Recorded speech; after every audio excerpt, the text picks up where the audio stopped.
श्रीराम समर्थ.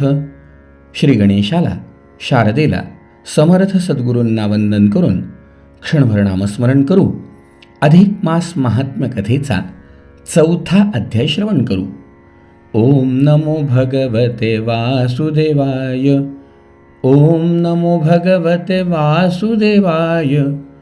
ओम नमो भगवते वासुदेवाय. ओम नमो भगवते वासुदेवाय. ओम नमो भगवते वासुदेवाय. गोपाल कृष्ण भगवान की जय. श्रोते हो नमस्कार. सुतांची स्वारी शौनकादिक मुनींना सांगतीये. मुनींनो, भगवान लक्ष्मीला अधिक मास महात्म्य सांगत होते.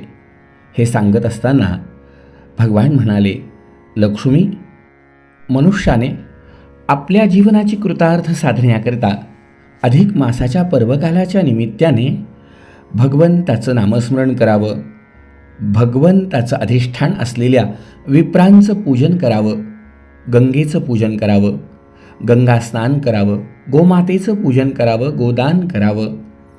शक्य होईल दीपदान, उपवास या व्रतांनी आपल्या जीवनामध्ये सकारात्मक ऊर्जेची निर्मिती करावी. पण एखाद्या मनुष्याला हे कोणतंही कर्म करणे शक्य नसेल तर काय केलं पाहिजे? तर ऐक. या अधिक मासाच्या निमित्ताने अधिक मास महात्म्याचं श्रवण जरी त्यांनी केलं, या अधिक मासाच्या व्रताचरणाने ज्यांनी आपलं जीवन धन्य केलं त्यांच्या कथा, एवढं श्रवण जरी त्याला झालं तर निश्चितच श्रवण केलिया सतत व्रताचे फळ होय प्राप्त. दान पुण्य न घडे जरी तप, तरी घ्यावे माप श्रवणपंथी. अगदी अधिक मास पर्वकालाच्या निमित्ताने अनेक प्रकारची व्रताचरणं करून ज्या मनुष्यांनी आपलं जीवन धन्य करून घेतलं, अशा मनुष्यांची चरित्र, अशा महात्म्यांची दिव्य चरित्र जरी श्रवण केलीत तरी निश्चितच जे फळ ते आचरण करणाऱ्यांसाठी आहे तेच फळ या अलौकिक ग्रंथाच्या श्रवण करणाऱ्यांसाठी सुद्धा आहे. याचं कारण काय असेल मंडळी? तर भगवान गोपाल कृष्णांनी भगवद्गीतेत सांगितलंच आहे की पार्था, जेव्हा मनुष्य एखाद्या ग्रंथाचं श्रवण करतो, एखादा आध्यात्मिक मार्ग तो श्रवण करतो, तर त्याचा परिणाम पुढे कसा होतो? तर श्रवण, सगळ्यात आधी श्रवण, पुढे मनन. जेव्हा माणूस चित्ताच्या एकाग्रतेने श्रवण करतो, आपोआपच तो त्याचं मनन करायला लागतो. या मननाचा पुढे निजध्यास, त्याच्या मनाला सतत ध्यास लागतो. तुकाराम महाराजांनी एक अभंग लिहिला आहे, गोविंद गोविंद गोविंद गोविंद गोविंद, मनाला गलिया छंद. मनाला छंद लागतो. नामस्मरणाचं असेल, अलौकिक कार्य आपल्या हाताने घडावं असं जरी वाटलं तरी गोविंद गोविंद मना लागलिया छंद, मग गोविंद ते काया, भेद नाही देवातया. त्या सातत्याच्या स्मरणाचा परिणाम की त्याच्या अंतःकरणाने ती कृती व्हायला लागती. जरी बाह्यांगाने ती कृती झाली नाही तरी अंतःकरण सतत त्या विचारात असतं. आणि जेव्हा त्या विचारामध्ये ते अंतःकरण त्याचं सातत्याने ते चिंतन करतं, तेव्हा तुकाराम महाराज म्हणाले, तुका म्हणे आळी जेवी नुरेची वेगळी. जेव्हा फुलपाखरू जन्माला येतं तेव्हा ते आळीच्या स्वरूपात असतं. त्याच्या अंगावरती 2 अशा पेन्सिलनी ओढलेल्या रेषा असाव्या तशा दोन्ही बाजूंनी रेषा असतात.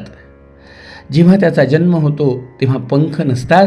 आजूबाजूला उडणारी फुलपाखरं बघून त्याच्या अंतःकरणामध्ये सतत ध्यास लागतो की आपले सगळे स्वकीय उडतायत, आपल्याला उडता आलं पाहिजे, आपल्याला उडता आलं पाहिजे. असा ध्यास जेव्हा त्याला लागतो तेव्हा ती पेन्सिलसारखी जी रेष असती ती रेष फाटती आणि त्यातून सुंदर असे मखमली पंख बाहेर पडतात. हा ध्यासाचा परिणाम आहे. भगवद्गीता ही सांगते, श्रवण, मनन, निजध्यास आणि साक्षात्कार.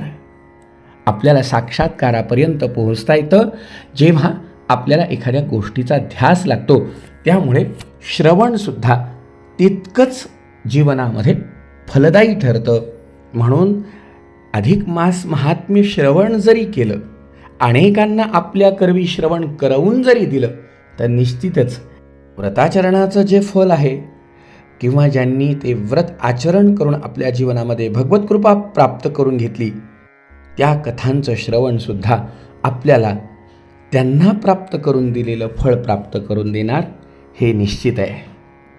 भगवान म्हणाले, लक्ष्मी तुला सांगू का, जया इच्छा वाटे अंतःकरणी, पापाची झाली पाहिजे धुनी, तरी पूजावे ब्राह्मणा लागुनी, अगत्य करोनी मलमानसी.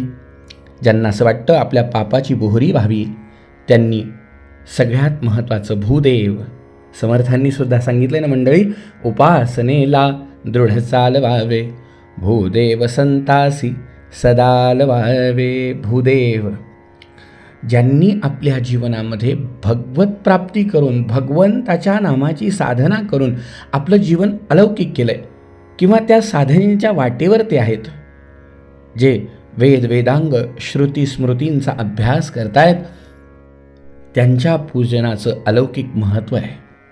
भगवान म्हणाले, लक्ष्मी मुख्य ब्राह्मणाचे लक्षण, करावे षटकर्माचरण, अध्ययन अध्यापन उपासन अग्नीचे.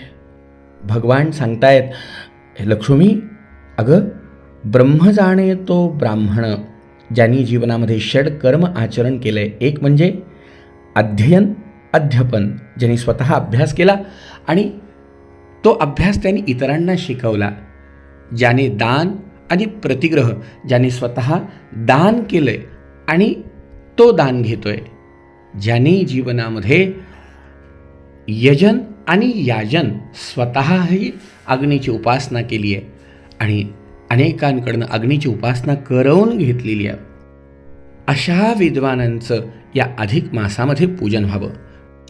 भगवान स्वतः गीतेत सुद्धा सांगत होते आणि लक्ष्मीला या निमित्ताने पुन्हा सांगतायत की, जे करीती अश्वसेवन, उपरजिती इतरा लागून, युद्ध हव्यास मनी धरून, करीती सेवन नृपाचे.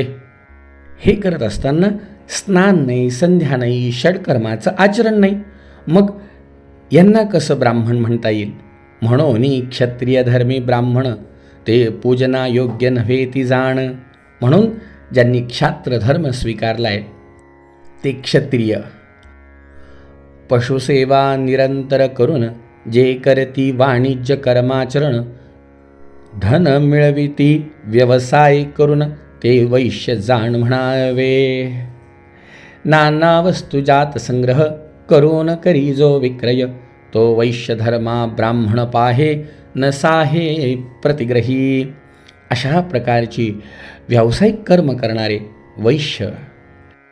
आणि हो, हे करत असताना या सगळ्यांची योग्य रीतीने सेवा करणारे ते क्षुद्र, असे चारीही वर्ण भगवान सांगतायत हे मी निर्माण केलेत. तेव्हा लक्ष्मी, जे कोणी जीवनामध्ये अप्राप्य प्राप्तीची साधना करतात, त्यांचं पूजन हे जीवनामध्ये निश्चित आशीर्वाद देणार असतं.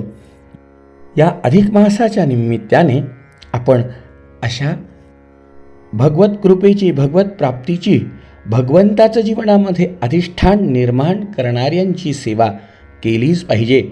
यामध्ये ब्रह्मजानाती ब्राह्मणा, आपले गुरु, संत, साधू, ज्यांनी आपल्या जीवनामध्ये या अलौकिक गोष्टी सिद्धतेने प्राप्त केल्यात, या सगळ्यांचं पूजन या अधिक मासाच्या निमित्ताने झालंच पाहिजे. लक्ष्मी, एक महत्त्वाची गोष्ट आहे की नाही संध्या, नाही स्नान, नाही पितरांचे तर्पण, तेथे कैचा धर्म आणि दान, पर्वकाळ धर्म तोही नेने, नित्य अनित्य क्रिया पाही, ठाऊके नसे जया हृदयी, तरी तो ब्राह्मण ऐसा पाही, द्विपाद पशु बोली जे.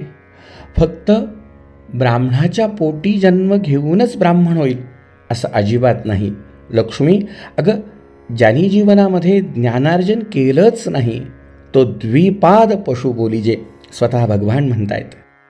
आणि लक्ष्मी, हे बघ, समजा अशा महात्म्यांची आपल्याकडनं सेवा झाली तर उत्तमच, पण समजा अशांची सेवा झाली नाही आणि त्या उलट कदाचित जो ब्राह्मणांचे ऋण घेऊनी पुन्हा न देत तया परतोनी मोठा लाभ झाला म्हणून निजमनी हर्षित, तरी ब्रह्मस्वहरणा ऐसे पाही मार्कविष दुसरे नाही, नेऊन घाली अपायी रव नरकात पै. अशा महात्म्यांची सेवा करत असताना जर कोणी त्यांची हत्या, त्यांच्याकडनं ऋण किंवा त्यांच्याशी वैर घेतलं तर निश्चितच प्रत्येक जीवाला हत्या, वैर आणि ऋण याची परतफेड करण्यासाठी पुन्हा पुन्हा जन्माला यावं लागतं, नरक यातना भोगाव्या लागतात. तुला याविषयीचा एक इतिहास सांगतो. भगवान म्हणाले, लक्ष्मी, कोणे एके देशीचा ब्राह्मण क्षत्रिय धर्मी परम निपुण अश्वावरी आरूढ होऊन विदेशाला गुनी तो गेला. एका ब्राह्मणाची स्वारी विदेशात आपल्या कुटुंबाच्या भरणपोषणासाठी लागणारं द्रव्य अर्जित करण्यासाठी म्हणून गेली. बराच काळ तिथे गेल्यानंतर सुवर्ण नाणे 700 द्रव्य झालेसे निभ्रांत, मग मनी उपजला आहेत गृह आशा चित्तात उद्भवली. बराच काळ गेलेला होता, बऱ्यापैकी धन जमा झालेलं होतं.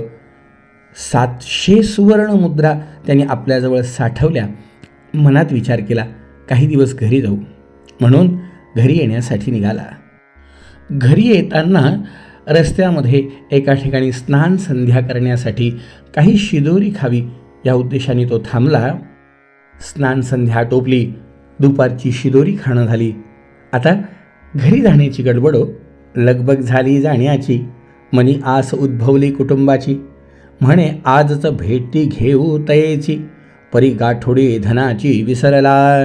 गडबडीत निघाला, पण त्या 700 मोहरा ज्या बरोबर होत्या, गडबडीमध्ये जिथे शिदोरी खाण्यासाठी थांबला होता तिथेच त्या मोहरा विसरल्या.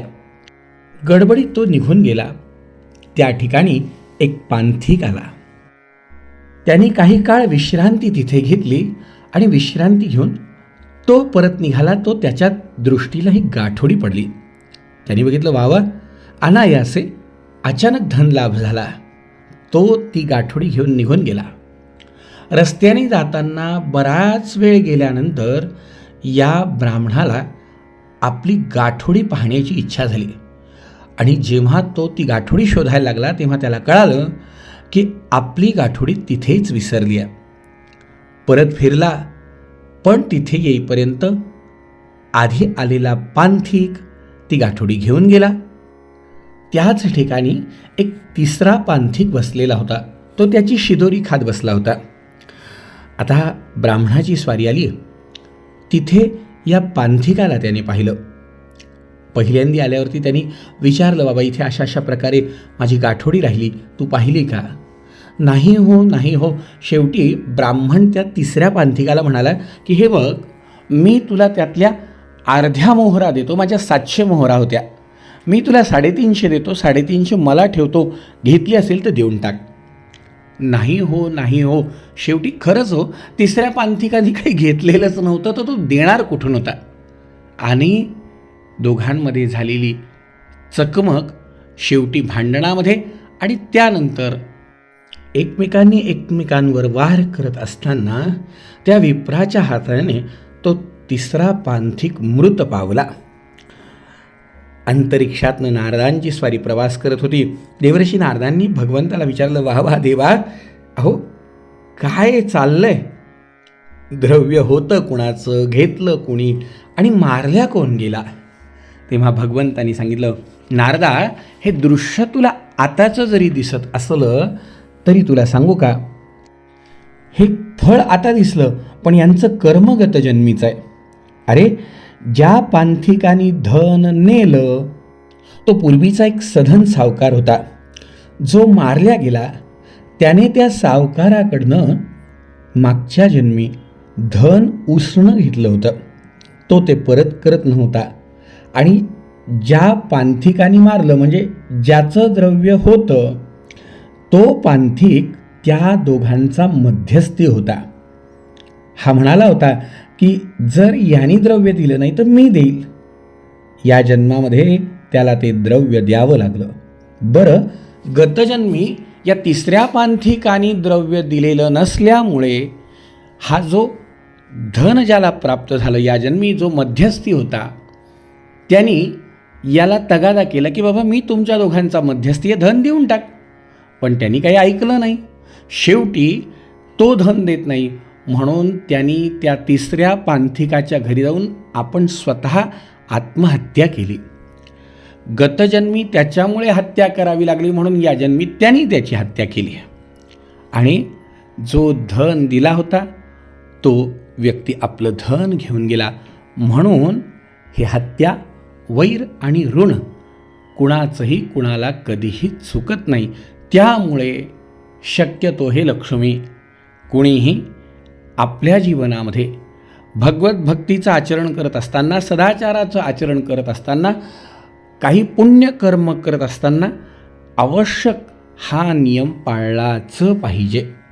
श्रोतेहो, आपण कधी गोंदवल्याला गेलात तर ब्रह्मानंद महाराजांचा जो पत्रव्यवहार आहे, महाराजांनी देह ठेवल्यानंतर त्या पत्रव्यवहारामध्ये एका पत्रामध्ये फार छान उल्लेख महाराजांनी केला आहे की समाधी उत्सव जेव्हा महाराज गेले त्यानंतरच्या समाधी उत्सवात काही काळ आर्थिक टंचाई भासत होती.